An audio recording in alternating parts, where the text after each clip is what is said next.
everyone can just kind of say who's on the call, and then we can go from there.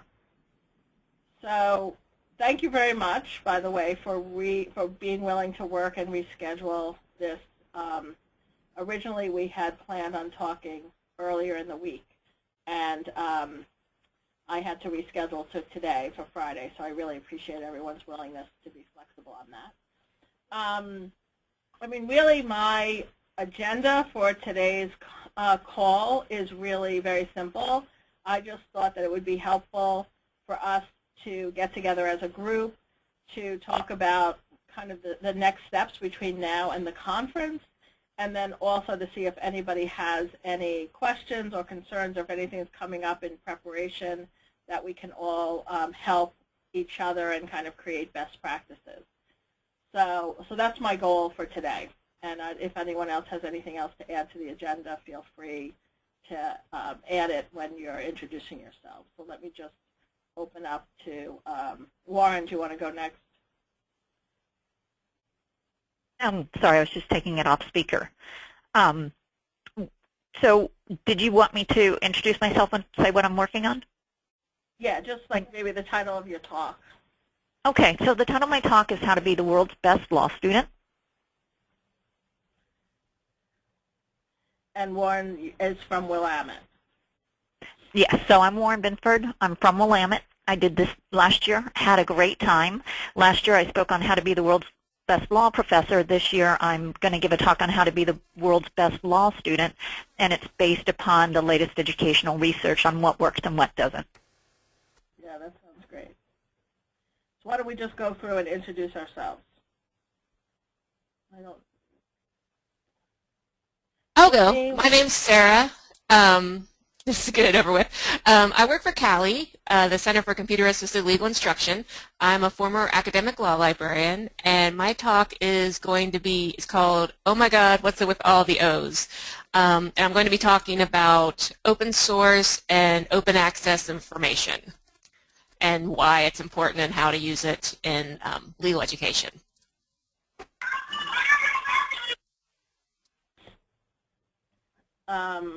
Let's see. Ruth Ann, do you want to go next? I'm sorry, I can't see the list. For whatever reason, it's not working on my iPad, so I didn't know where I was in the queue. I'm talking about narrative reasoning and how that is really a mixture of cognitive priming and word choice and visual imagery. So I'll be talking about how we set that up in the legal arguments section of legal documents, giving some examples with word choices. At this point, very few visuals, even though it would just be mostly words. So maybe some flashing words, but the images will all come from your minds. Okay, great. Shannon?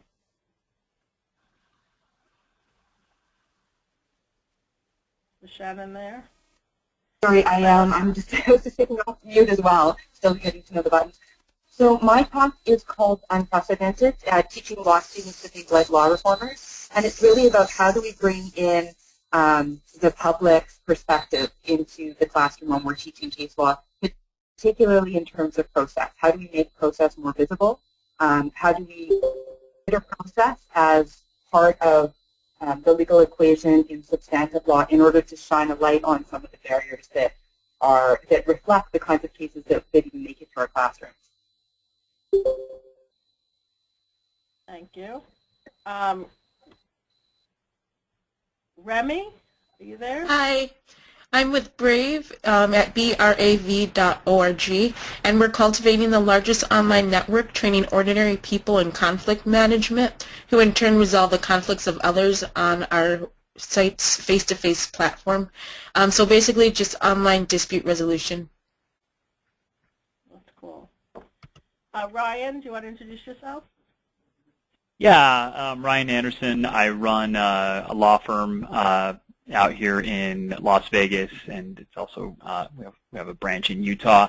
I'm going to talk about the running of an actual practice with dispersed and remote teams that kind of change based on the legal question involved. Mm-hmm. So the people who, so you're how does it relate to like legal education? What do you want us to be doing? Sure. How So is something to focus on in your talk? no, yeah. So in the talk, what we're going to discuss is the fact that when you have students in law school, what they're mostly focused on is development of actual legal skills personally, but not development of team skills to go out and practice in a firm. So there's a lot of things that you do once you're out in practice, and most of those things are team accomplishments that are done with multiple people, and nowadays multiple people across multiple time zones.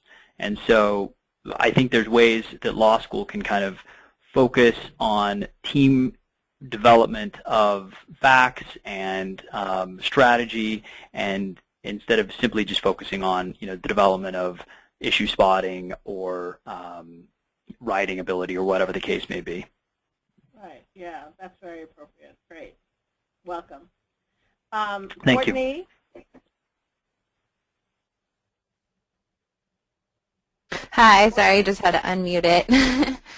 I'm a third-year law student from Penn State, and I'm going to be doing the student perspective of helping your law student find their professional identity through reflective learning. And then Jill is doing the other part of it, right? Is she on? Yeah, I'm here. This is Jill Engel. I'm a clinical professor at Penn State, and I will be, Courtney and I will be tag teaming. Our talks will discuss that same topic of reflective learning and fostering and cultivating professional development among law students. Mm-hmm. And then is there anyone else on who I've missed? This is Andy. Jeff, go ahead. I'm sorry, Andy. Yeah, I'm sorry I could not get my computer to work, so I'm calling in, and that may be why I'm not appearing. But Jeff Ward, I'm from Duke University. I'll be talking on, well, I think my title that I've proposed recently is We Will Teach Your Brains, which is what modern cognitive neuroscience is teaching us about teaching law students. I love that title. Thank you. It's a little craftier and more tweetable, it feels like. So. Yeah. This is Andy Spalding at the University of Richmond Law School, and the title of my talk, I think, is something like Are We Happy Now? Stimulating Reflections on Finding Fulfillment in the Practice of Law. I'm going to talk about some exercises I do that help students think about, look at the empirical data we have on what correlates with fulfillment in the practice of law and how we turn that data into criteria for choosing jobs and for directing our careers. That's great. Now, is there anyone else who we're missing? Yeah, this is Jennifer Spring from Arizona Summit Law School. And I have one of those colon titles as well, and it starts with, suppose the class began the day the case walked in the door. I'm not sure what goes after the colon, though, probably whatever fits on whatever place it's going to be shown, because it's a lot of words to start. The talk is going to be about horizontal and vertical integration of curriculum, so bringing both two subjects together to be taught in one course as well as a practicum component, and the opportunities that provides for inquiry-type learning, active learning, and scaffolding, higher-order thinking, and problem-solving. Really good. I mean, one thing just to keep in mind is that, like, I don't know how much people in the audience know those terms that you mentioned, like scaffolding and stuff, so I don't know how you're going to deal with that. But, you know, it's just something to keep in mind as you start preparing and everything. Like, are you going to define those terms for everyone? And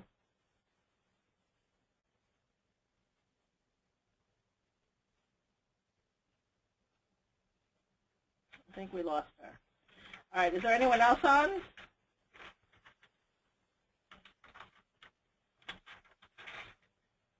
Okay, so Ben, do you want to introduce yourself, and Jess and Megan?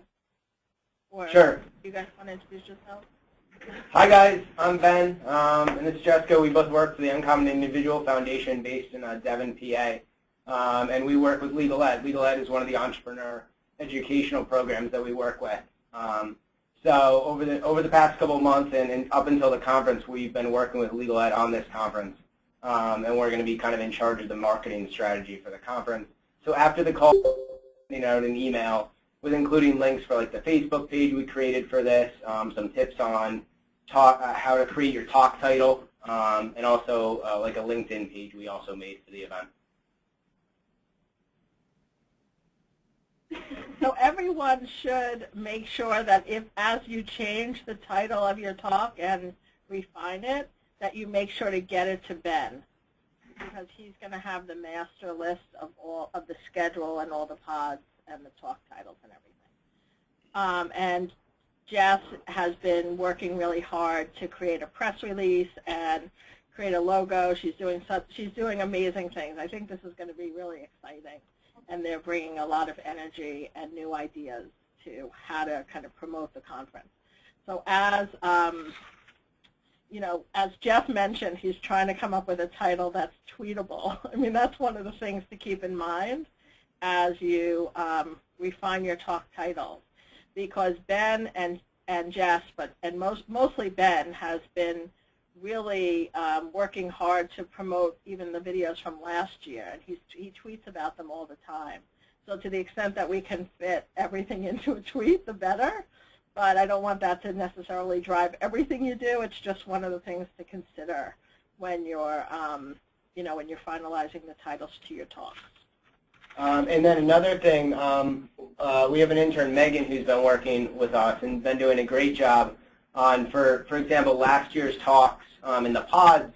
If you've been on the pod website, you'll see there's the description of the speaker, and then there's the video, and then there's like a description of what the talk's about. What Megan's been doing is creating like an individual blog post for each video. So putting all the information together and blending it with the video. So we want to give you guys the opportunity to have these posts. So it would be your talk, and then you could be like, oh, I really want to share this with my faculty. I want to share this on different blogs, and then we would give this to you, so you could use that to market yourself.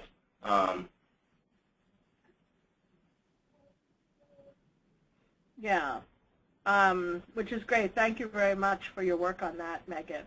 So basically, we kind of have a pre-conference marketing strategy and then a post-conference marketing strategy. And the post-conference marketing strategy, what we're doing now for the talks from last year's conference, we'll continue to do for the talks that come out of this conference. So the conference is one day, but the talks, because they're videotaped, can live on.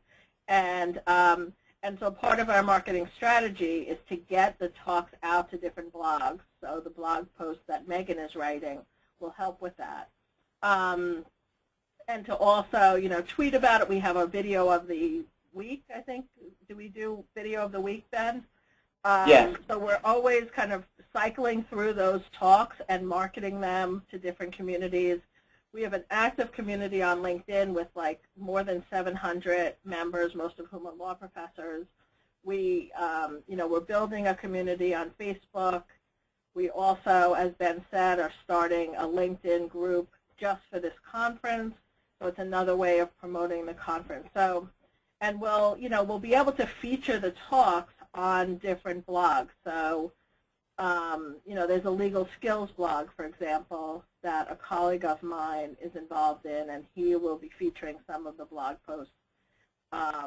We can also put them on the best practices in legal education blog.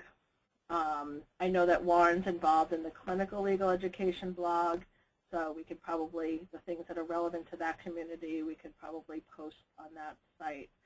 So part of what we are trying to do, which I think is kind of unique, or at least we're starting to maybe set a trend in legal education, is to think about the conference as something that extends beyond just the day of the conference.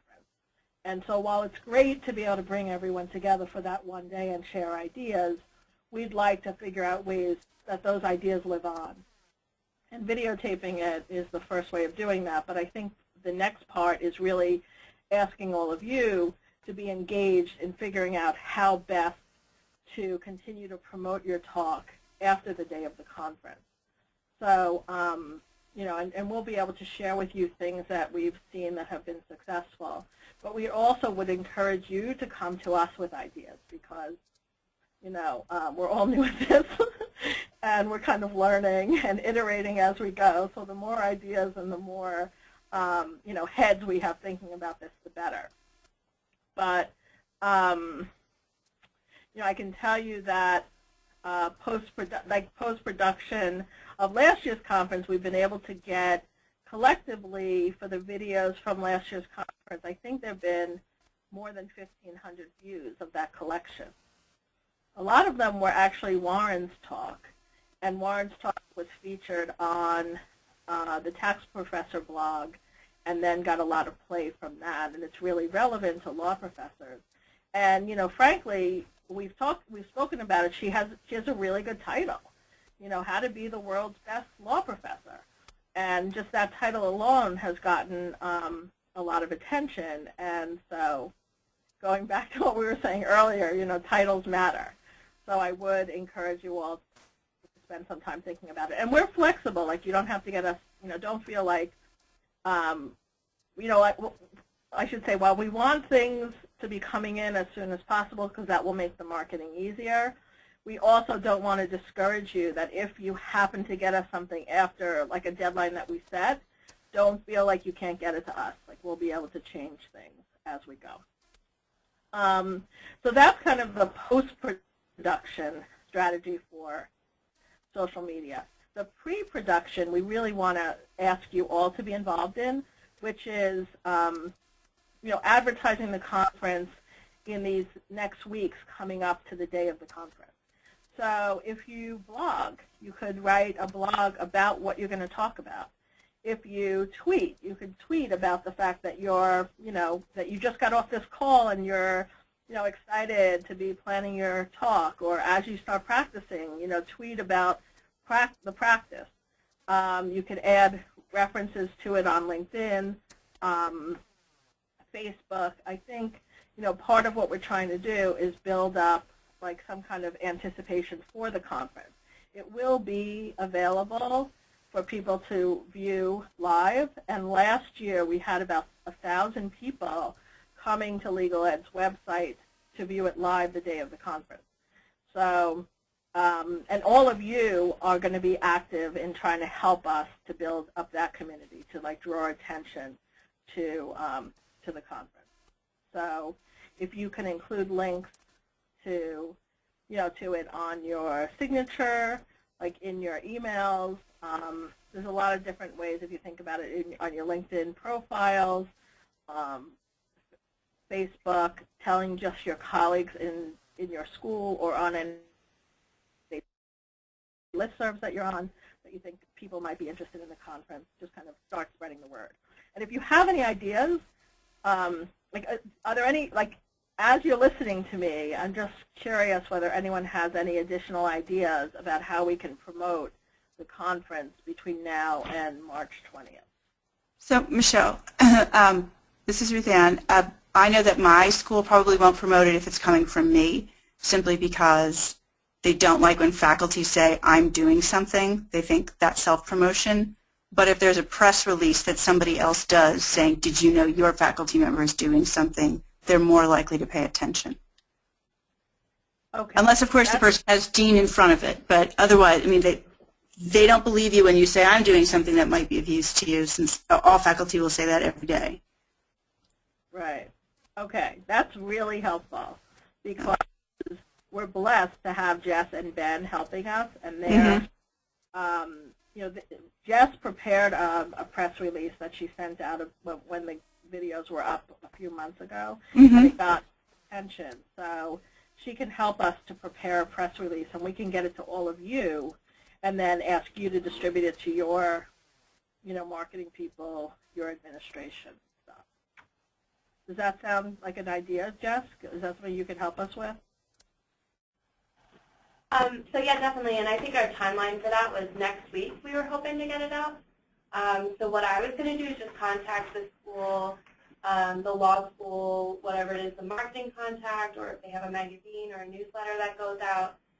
But just for clarification, were you saying that if they get an email from you, it's not likely to get published, or if Correct. you send them an email with a document from us, would that be better, or should it come from us or Michelle? It would be better coming from someone else other than the professor. Okay. Okay, Because well, at least it might. I don't know about others. yeah, that's totally fine. If I want to contacts from you for who would be the best person to reach out to, we will definitely have the press release prepared and a good message to send, but we also don't know the best people to reach out to. Right, absolutely. Yeah.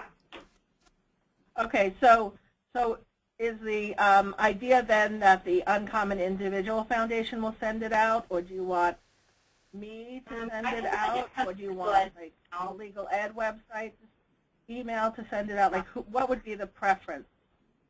Probably the legal ed Gmail, I would think. That's how we did it last time, unless anyone's opposed to that. I don't know the answer. I mean, I don't know the answer to that at all. I mean, simply, and it probably is not, I'm hoping it's not just Rutgers that has that, like, oh, everybody's egotistical mindset, where they're suspicious of every faculty member, but, but I noticed that not everybody else is jumping in, so perhaps it's only at Rutgers where they're suspicious of every faculty member.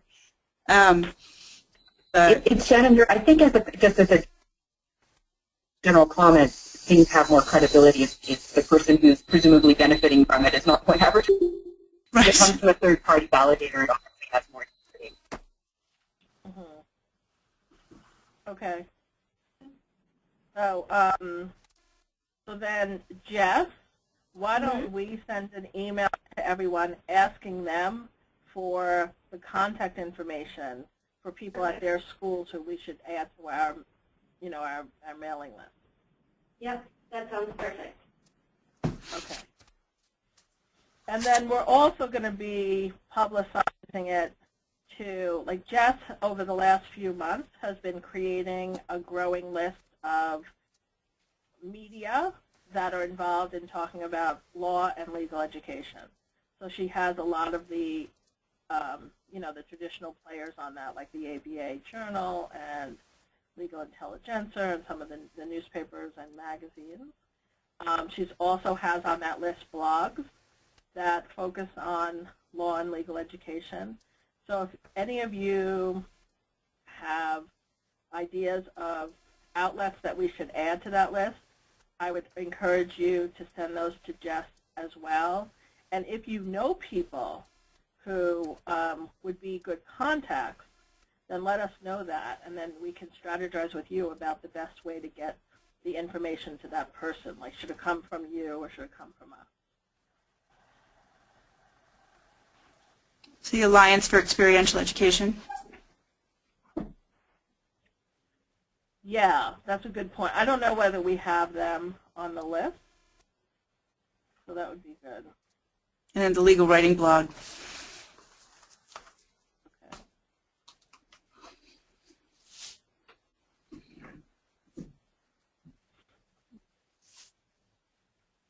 And the Adjunct Professor blog, because they're practitioners for the most part. Right. And they would probably relate a lot to some of the ideas that we're trying to promote. So well, I don't think that we have those on. Is there a lot? There must be some librarian blogs. Yes. That I don't think we have on the list. Right. But and the AALL, which is their organization. And I wonder if Cali, maybe, or were they? Is that a competitor? I don't think it's a competitor. I don't think. I'm in charge of writing Callie's blog, so I can write. Good job. Yeah, and Warren, I know you're a board member, so that totally makes it kosher. Like, as far as we like to promote stuff that our authors and board members do. So. Yeah, and I know that really we view the relationship between the organizations as collaborators. And so we're working towards the similar things in legal education, and so we're trying to work together and support one another's advancement in this area. Right. And the Legal Writing Institute's website is active, very. they would link, what we would link. Mm-hmm. Okay, that's all great. So when Jess sends out her email, if you could also add any name, like specific names or emails of people that we could be sending this to. And then we'll let everyone know when we send it out so that you could always follow up with, you know, to your contacts, kind of promoting it a little. And then there must be, I mean, so Shannon is on from Canada, and I'm like, that's one, like we haven't really thought about how to reach out to lawyers in Canada and law professors in Canada. So if you have any ideas about that, you know, let us know. Well, yeah, I was just thinking that, and I'd be happy to put a bit of a list together. We similarly have, you know, magazines for the legal profession, law blogs, list of all that kind of stuff. So I'll put together a bit of a list for that. That's great. Yeah. Thanks a lot. And Michelle, on the heels of the self-promoting discussion, I just actually received a Fulbright chair in Canada for next year. Congratulations. So, yeah, thank you. So I'll be up there making connections, and there might be an opportunity to collaborate and try and bring Canadians more into this effort as direct participants. Mm-hmm. Yeah. We have one other, Craig Forsees, who's also joining us from Canada. He's not on the call, but he'll be at the conference. Oh, wonderful. We have one person from England, Matthew Homewood. Where does he teach? At Durham, or? I think it's Nottingham. Okay. If you want to expand in the UK, I have contacts there from the storytelling conference. Yeah, so I mean, I find that there's a lot of innovation happening in England right now in online learning. So if we could get a sense of what, you know, how to reach those communities, that would be great. Yeah.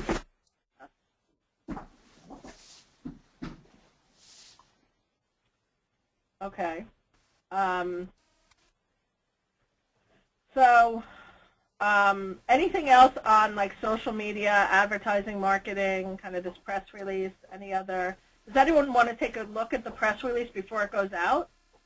We would love to get a second or third set of eyes on it. So it depends on the timing. I'm going to be traveling Monday through Wednesday, so I can look at it before. This is Warren. I can look at it before Monday or after Wednesday if you want someone to do a quick edit proofread of it. Also, this is Remy. I would love to help edit that. Okay, great. So Jess, do you know what your schedule is? Yeah, so I was aiming to get that out, I think, like Wednesday is a good day to release that kind of stuff. We kind of decided that that's when it gets most active on social media and all that. So that would be my time frame, but if we wanted to extend it to, let's say, like in 2 weeks from now, that would give us a little more time to edit. That would be releasing it March 4th. That's a little close to the conference. Whatever you're comfortable with, though, and whatever everyone can do in regards to turnaround time. Well, so if we were to try to send it out, do you think we'd have something that we could send out this Wednesday? Yeah. Yeah. Okay. So do you have like a draft that you would be able to share with Warren and Remy? Yeah, it just depends. Like someone was saying they're going to be away. You know, it's whatever works for everyone else. I can. It's on the top of my priority list right now. Okay. So it sounds like we should send it to Warren and Remy. If there's anyone else who wants to join, just kind of indicate interest now. But otherwise, Jess will send it to Warren and Remy once the draft is done, and then we'll get feedback. And if for for some reason, you don't have an opportunity to give feedback, don't worry. But if you can, that would be great. Okay. Okay. So then the goal would be to have to send it to all these blogs and media outlets on Wednesday. Okay.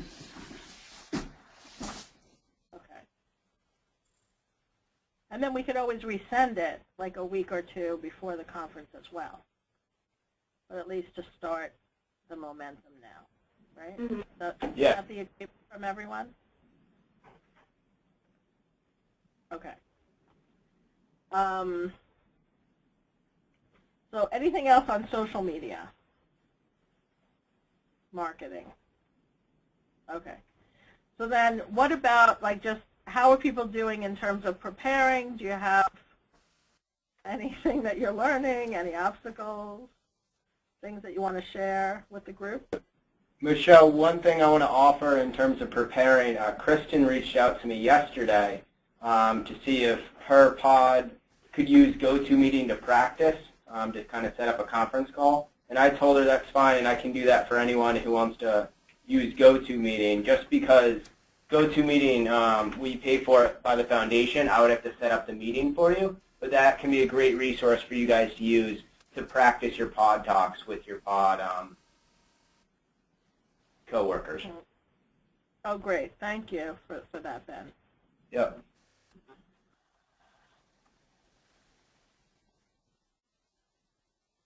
So how's it going? How's it going for people preparing and practicing? Have you gotten to that stage yet, and is it working? The biggest issue I've had is I'm on sabbatical, so I've had to go find people, but it's not been a group of people. Mm-hmm. And so would you be able to, would you want to use this GoToMeeting maybe? Yeah.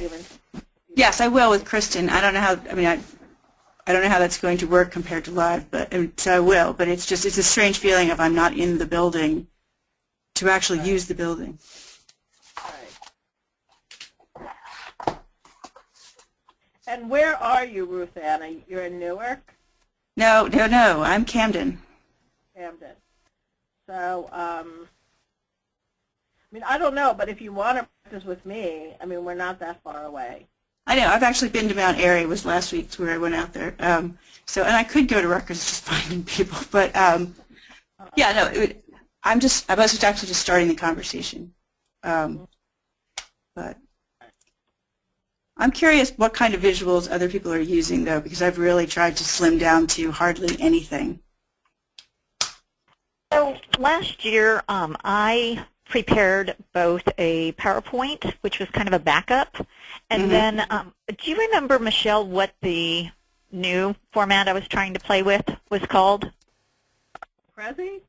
Yeah, so I did a Prezi, but then there were problems with support for the Prezi, so we just went with the PowerPoint, and it had very little text per slide. And so there was a visual and just a few keywords. Yep. And that seemed to work just fine because, as you know, most people are pretty dominant visual learners. Now, the law school population, the attorney population, it's a little bit flipped, and we use, multiple modalities, all of us, of course. But I think it helps to have more than just a talking head for most of the presentations. Would you disagree, Michelle? No, I would not disagree. I agree. Okay, sorry to put that in the negative. Yes. I was like, do you agree, Michelle? Yeah, so I encourage people to think about using visuals, but the visuals should not be text heavy. And if you're going to use something like Prezi, go ahead and just give us a PowerPoint because we know we can support that. They were very well supported last year. Yeah, I think the Prezi is more challenging for this medium because of the way the Prezi works online. Like we would have to be filming the Prezi presentation with one of the cameras for it to be a good shot to include into a talk. whereas the PowerPoint, you can give that to us in like the PowerPoint format, and we can insert the screen of the PowerPoint slide into the video. It's a lot easier for editing purposes. Why were some of the videos last year, like the one about visuals, it's actually part of the shot is of the screen on the floor and the speaker speaking to the screen on the floor? Right. So, yeah, we were trying to frame the shot. So last year we had 2 cameras. One was in the back of the room, and it was pretty much focused on the speaker. Mm-hmm. And then the other frame was on the side of the room, and we were trying to capture the PowerPoint in the background and the speaker. Okay. And then we found when we were producing the videos that people couldn't see the PowerPoint on, like, through the video. You really couldn't see the PowerPoint that well. So for many of them, we decided to insert the PowerPoint slide into the video. So like the screen is only the slide. Okay. And I think we're going to probably do a combination of that this time. But last year we had a really big problem with one of the videos because the PowerPoint slide had a video in it. Okay. So what happened was it ended up being very challenging for the editors to edit that particular slide. So that's one thing I would just warn people about, that if you're going to put a video into your PowerPoint, so if you plan to show a video during your talk, contact us ahead of time because I think there are some lessons learned. Okay. I don't have them right now. So like call me on an as-needed basis for that. Okay. So one other question, sorry to dominate, but so if I have an actual prop in my hands, is there a place to put it down when I'm done with it? Yeah, I mean, we can get you something, a chair or something to put it on. It's a piece of paper. Yeah, it's a piece of paper. So. Oh. Yeah, we can put something that you can put it Okay. on. And it will get out of the screen for the rest of the shot. Yeah. Okay.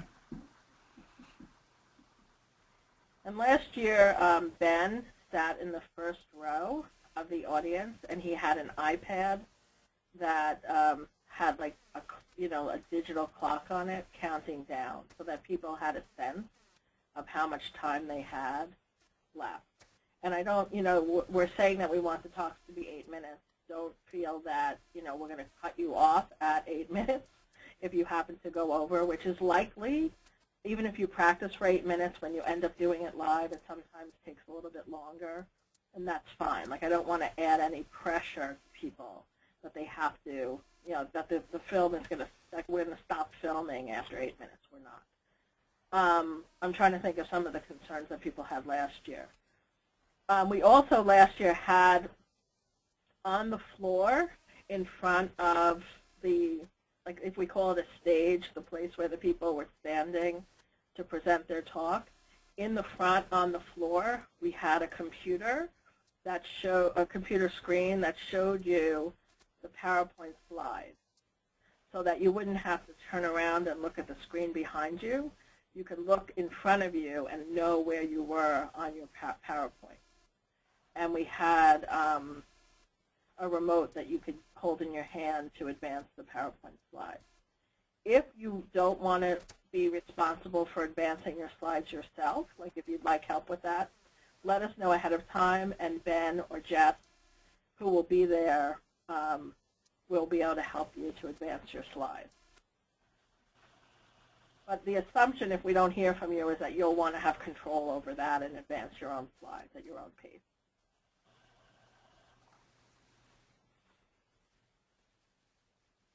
I mean, other tips from last year, and Warren, you could chime in here too, but other tips, I think, is it's really important to practice giving the talk out loud and to practice doing it like standing, in the same kind of conditions as you will be giving it that day. And so even, I gave a TEDx talk at my university, and we had some theater people involved in helping us prepare. And the theater professor told me she wanted me to wear the shoes. Like during rehearsal, she wanted me to wear the shoes I'd be wearing the day that I was going to be on stage. So really, like as you get closer, as much as you can make the conditions similar to the conditions of that day, I think the better. The thing that I would add, Michelle, is to enjoy yourself and have fun. One thing, if you do watch Michelle's TED Talk, one thing that you notice is that she seems to be very comfortable up there. She seems to be enjoying herself.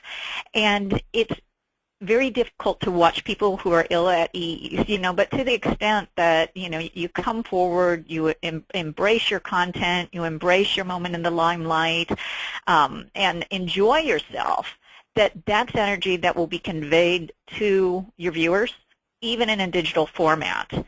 And so it's really important for all of us. I was scared to death. I was breathing deeply on the side of the stage, last year when I was the one on deck. And I was so nervous about what was going to happen. But then, when the time came, I just took a deep breath and tried to enjoy the experience.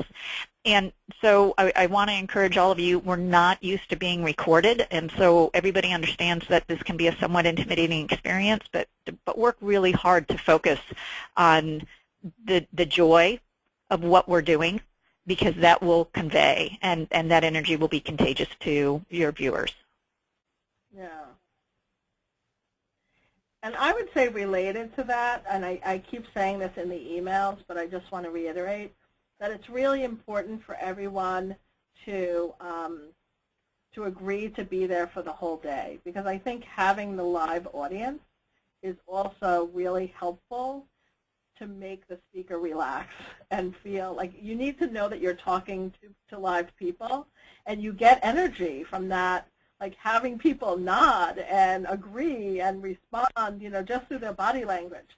And so I feel like we need to give each other the support that everyone needs to get through this. And so please plan to be at the conference for the whole day on Friday so that we can be there for each other and support each other. Absolutely. And last year it was funny because there was Jay Finkelstein, who's going to be talking at this conference, spoke last year. He's a partner at DLA Piper. And he was, I think, the last speaker. And he called me and he's like, Michelle, why'd you do this to me? No one's going to be in the room. And he came up to me afterward and thanked me because he said, like everyone was there and it was great and there was just so much energy by the end of the day that it was really a very exciting time to be presenting. So I don't want people to be discouraged when they see the lineup. Like, we have to make choices, and just know that you will have the support, even if you're late in the day, of everyone in the audience. And so we'll be there rooting you on.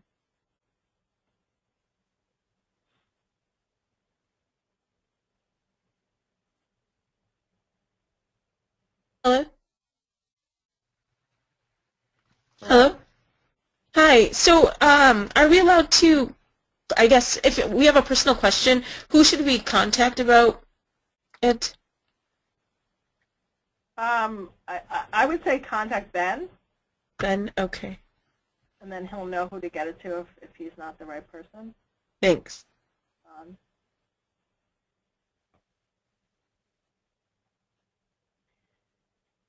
And we're able to, like, since right now especially, if anyone has any handicaps or things that they need to work around, like there's somebody who told us that she'd prefer to present in the middle of the day because of an issue that she has. So we're able to schedule things at this point around that. So if you have anything that you need to let us know, try to let us know sooner rather than later. Or if you feel like you need a chair or a prop, like a place to put props, let us know that ahead of time, because it will help us when we're organizing the lineup to know where to put you in the lineup.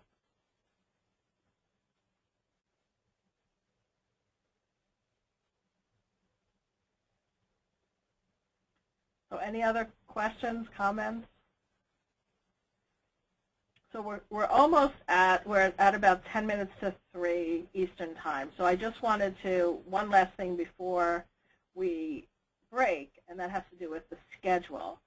So what, if anyone has, by the way, if anyone hasn't made hotel reservations yet, let us know today. The deadline was yesterday, but Jennifer Dobson said that she could try to extend it. She would try to extend it if anyone needed it extended to today. So please let us know if you haven't made reservations and you need the hotel. Secondly, with respect to the schedule, we're going to start around 2 o'clock on Thursday the 19th with like a meeting and getting to know each other and stuff. And then we'll have short rehearsals so that people can get used to the space. So we're not going to have enough time to have everybody give their entire talk. And in fact, we don't want that because we want it to be new and live for the audience the next day. But everyone will have a chance to like get in the space, put on the microphone hopefully, and see where the PowerPoint's going to be, get us the, make sure the PowerPoint's all there and that it's the final version, and we'll be able to run through all of those logistics the night before. And then I'd like to have a dinner that night for folks if you're interested, and we have two choices with respect to that dinner.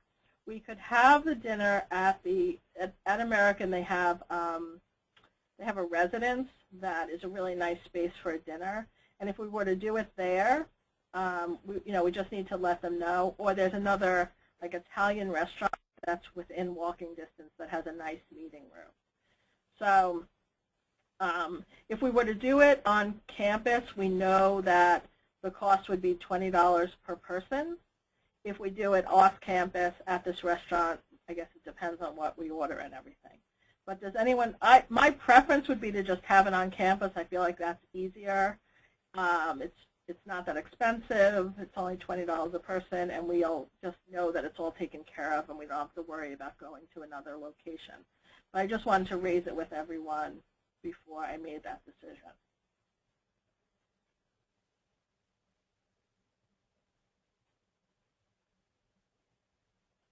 Sounds great. Okay, so having heard no objections, I'm going to go ahead with planning to have a dinner, catered dinner, at the residence after our rehearsal so that we can regroup. We'll have some time to talk about what worked and what didn't, think about any last-minute changes that we need to make, and then the conference. Welcome to Verizon Wireless. The wireless customer you called is not available at this time. Please try your call again later. Announcement 1, switch 1, -2. Welcome to Verizon Wireless. The wireless customer you called is not available at this time. Call again later. Announcement 1, switch 170-2. Okay. Is everyone? Oh, okay, good. Is everyone still there? Yes. Is anyone? Yeah. Okay, That was weird. Okay, that was weird. Okay, so I'm going to plan to have dinner the night after the rehearsal at the law school, and then the next morning we're going to start early, probably around 8:30, and we'll go through 5, and we'll have a little reception after the full day. And I'm currently working on the schedule. As you start refining the titles of your talks and stuff, get them to bed, and we'll incorporate it into the schedule. And we should have at least a draft of the schedule for Wednesday when Jess sends out the press release. I guess I have a question, unless I missed it. How are we getting from the hotel to American? Oh, right. So the hotel is not within walking distance. And I don't know whether they have a shuttle or whether that's going to be on, just taking cabs. So I'll check with them, and I'll let you know. I'll let everyone know. Okay, that's a good point. Okay. I guess along the same vein, there'll be lunch there during the day, during the taping? Yeah, so the day of the conference, the 20th, we're going to have a continental breakfast, lunch, and then a reception afterward. Okay. And last year, like a few of us went out to dinner together afterwards as well, so we could always do that again. Okay. Is there anything else you recommend? Because it's a long day and because we all have to look beautiful for the whole day, et cetera, et cetera. Is there any other tips you have that people say? I mean, like, I know it'll be a long day. We've all been to all-day conferences where we've been revved up, but is there anything special about this? Warren, what do you think?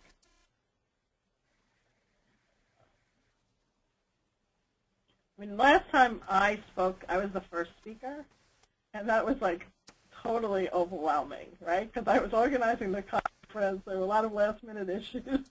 I was the first speaker, and I got up there and I said like 2 lines and then totally blanked what I wanted to say. So we had to like retape it. So I don't think that's going to happen to anyone. But just so that you know, that's always a possibility. But I was like at the beginning of the day, so I don't have any comments about how to like kind of stay in the zone until the end of the day. Warren, I don't remember when you spoke. Are you still on? She might not still be on. You know what? I'm going to ask people from last year's conference if they have any tips, and I'll have them share it with you guys. Okay. Yeah, maybe we can do that. Maybe we could create a listserv that has both last year's presenters and this year's presenters, and just send an email to everyone with like just a general introduction and then maybe a few questions that we can ask last year's speakers to start like a conversation between the two groups. Does that make sense? Okay. I'm going to assume it does. All right. Any other questions, comments?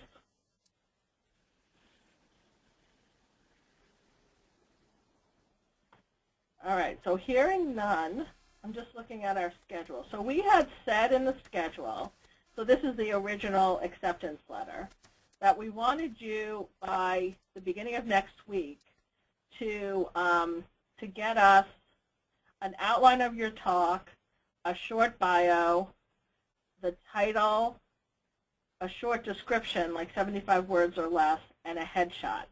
So the reason that we want all of that is that we're then going to put it on the website and include links to those pages that are on the website in our promotional material. So the sooner that you get that stuff to us, the more, then we'll be able to incorporate it into the website and incorporate it into all of our promotion. So hopefully that schedule works for everyone. And there'll be a Dropbox folder that you can insert the documents into. So basically just an outline of your talk, a short bio, 75 words or less, and include in that something personal. So it's not just, I graduated from this school and I wrote this article, something that would help the audience to connect to you in a way that's personal. A title for your talk, a short description, 75 words or less, and a headshot. And like Ben said, that description, then we can use it in multiple places. Like we'll definitely put it on the website, but we can use it in blog posts and in other places that we're sending out the promotional stuff to. So that's for Monday. That's what we have on the agreement for Monday. And then we ask that you get us your final PowerPoint by March 9th. And then we had scheduled to maybe have another conference call like this on March 10th so that we can go over last-minute details, questions, stuff.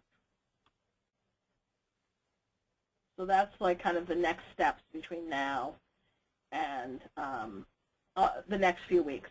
I guess the only other thing I would add to that is that we're going to send out an email to the group asking everyone to get us the contact information for people at your school that you want us to send a press release and promotional material to. That's one thing. The second thing is to get us a list of blogs and newspapers and other people who you think we should be promoting. And I think that's it. And then we'll have the press release to you guys to send out on Wednesday, and we'll start sending it out Wednesday as well. So, all right. So if there's nothing else, I appreciate everyone's time and also all your work writing and practicing your talk. I look forward to meeting you in person, and feel free to reach out to us if you have any questions between now and our next call, which will probably be March 10th. All right. Take care, everyone. Thank you, Michelle. Thanks, Michelle. Bye. Thanks, Michelle. Thanks, Michelle. Welcome.